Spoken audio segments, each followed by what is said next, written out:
بڑے سے بڑا مفکر، بڑے سے بڑا اچھا ادیب، عالی نسب شاعر جب بھی لکھتا ہے تو کتاب کے ابتدائیے میں مجبور ہوتا ہے لکھنے پر کہ میری کتاب کو امعان نگاہ سے پڑھیے، اگر کوئی غلطی، کوئی کوتاہی، کوئی سکم پائیں تو براہ کرم مجھے آگاہ کریں تاکہ آئندہ ایڈیشن میں اس کی اصلاح کر دی جائے۔ لیکن قرآن کھولو تو پہلا جملہ یہی ملتا ہے، یہ کتاب میں شک نکال کے تو دکھاؤ، اس کتاب میں کوئی عیب نکال کے تو دکھاؤ، یہ عیب سے بھی پاک ہے، یہ ریب سے بھی پاک ہے، اس میں کوئی شک نہیں، اس میں کوئی شبہ نہیں۔ ذالک الکتاب لا ریب فی۔ اللہ اکبر۔ ذالک کا اشارہ بعید کے لیے ہے لیکن عظمت کے لیے یہاں بیان فرمایا گیا۔ اس کا یہ معنی بھی ہو سکتا ہے کہ یہ وہ بابرکت کتاب ہے جو آسمانوں سے آئی ہے۔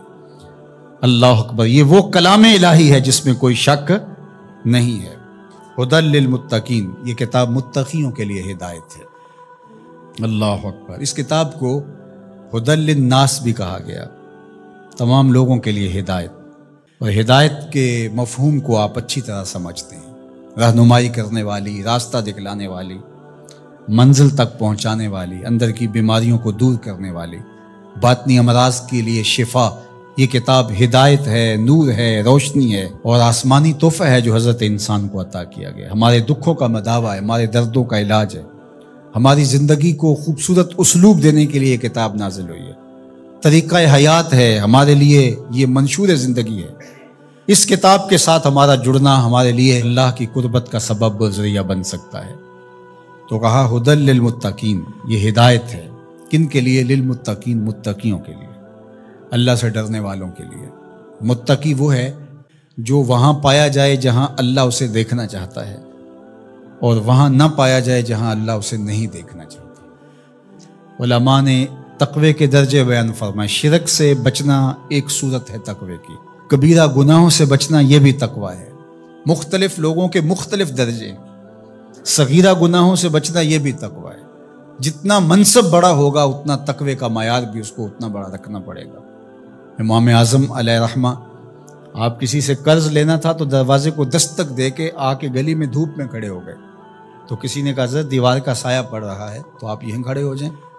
کہا مقروض سے نفع حاصل کرنا یہی سود ہوتا ہے، تو میں اس ڈر سے سائے میں نہیں کھڑا ہو رہا کہ یہ کہیں مبادہ سود نہ بن جائے۔ تو مختلف لوگوں کا مختلف تقوی ہوتا ہے۔ اللہ اکبر۔ تو شرک سے بچنا عام لوگوں کا تقوی یہ ہے، کبیرہ گناہوں سے بچنا تقوی کی یہ صورت ہے، صغائر سے بچنا یہ بھی ایک صورت ہے، لیکن ہر وہ شے جو خدا سے غافل کر سکتی ہو اس سے بھی بچنا یہ اللہ والوں کا تقوی ہے۔ تو اتقاء کا نور جو رکھنے والے ہیں قرآن، اس کے لیے ہدایت ہے۔ یہاں ایک سوال کھڑا ہوا، وہ یہ کہ قرآن نے ایک دوسرے مقام پہ فرمایا ہدی للناس، یہ قرآن ہدایت ہے لوگوں کے لیے، اور یہاں فرمایا متقیوں کے لیے ہدایت ہے۔ تو جو قرآن متقیوں کے لیے ہدایت ہے تو پھر لوگوں کے لیے جو ہدایت کہا گیا اس میں کیا فرق ہوا؟ تو بات یہ ہے کہ قرآن کی طبع کے اندر تو ہدایت ہی رکھی گئی ہے، قرآن تو نور ہی بانٹتا ہے، لیکن یہاں اس سے اکتساب فیض کون کرتے ہیں؟ وہ متقی ہیں۔ قرآن ہے ہدایت، سراپا ہدایت، لیکن جو کفار ہیں، مشرکین ہیں، وہ اس ہدایت کے سرچشمے سے کچھ حاصل نہیں کر پاتے، اس سرچشمے کے پاس بیٹھ کر کے بھی اندھیرے میں رہتے ہیں، لیکن جو متقی ہیں وہ قرآن سے نور حاصل کر کے اپنی زندگی میں چراغاں کر لیتے ہیں۔ یعنی اکتساب ہدایت متقی کرتے ہیں، لیکن قرآن مجید جو ہے وہ سراپا ہدایت ہے، وہ سب کے لیے۔ اگر کافر بھی ہدایت لینا چاہے تو قرآن اس کو بھی دے گا، لیکن اگر وہ نہیں لینا چاہتا بلکہ اس کی ضد بڑھتی ہے، اس کے اندر جو ہے وہ حسد بڑھ جاتا ہے، اس کی دشمنی بڑھ جاتی ہے۔ قرآن مجید میں اللہ تعالیٰ نے دوسرے مقام پر ارشاد فرمایا وَنُنَزِّلُ مِنَ الْقُرْآنِ مَا هُوَ شِفَاءٌ وَرَحْمَةٌ لِّلْمُؤْمِنِينَ وَلَا يَزِيدُ الظَّالِمِينَ إِلَّا خَسَارًا۔ یہ شفا ہے، رحمت ہے مومنین کے لیے، لیکن جو ظالم ہیں ان کا نقصان زیادہ ہوتا ہے، وہ خسارہ زیادہ حاصل کرتے ہیں۔ یُضِلُّ بِهِ كَثِيرًا وَيَهْدِي بِهِ كَثِيرًا۔ اسی قرآن سے کچھ ہدایت لیتے ہیں اور اسی قرآن سے کچھ گمراہ ہو جاتے ہیں۔ تو قرآن کا قصور تھوڑا ہے۔ 12 کے در لطافت تبش خلاف نیست، در باغ لالا رویت و در شورا بوم خاص۔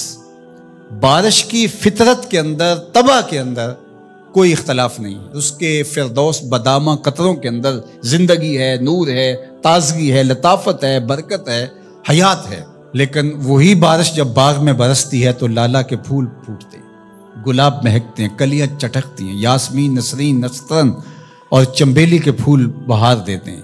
اور وہی بارش جب گندگی کے ڈھیر پہ برستی ہے تو تعفن پھیلتا ہے، بدبو پھیلتی ہے۔ تو اب قصور بارش کا ہوا یا اس گندگی کے اندر چھپی ہوئی غلاظت کا؟ اس لیے قرآن ہے شفا، سراسر شفا ہے، سراسر نور ہے، سراسر روشنی ہے۔ لیکن اس کے لیے کیسے ہوگا جس کے اندر کفر کی بدی چھپی ہوئی ہے اور وہ جس سے روشنی لینا ہی نہیں چاہ رہا۔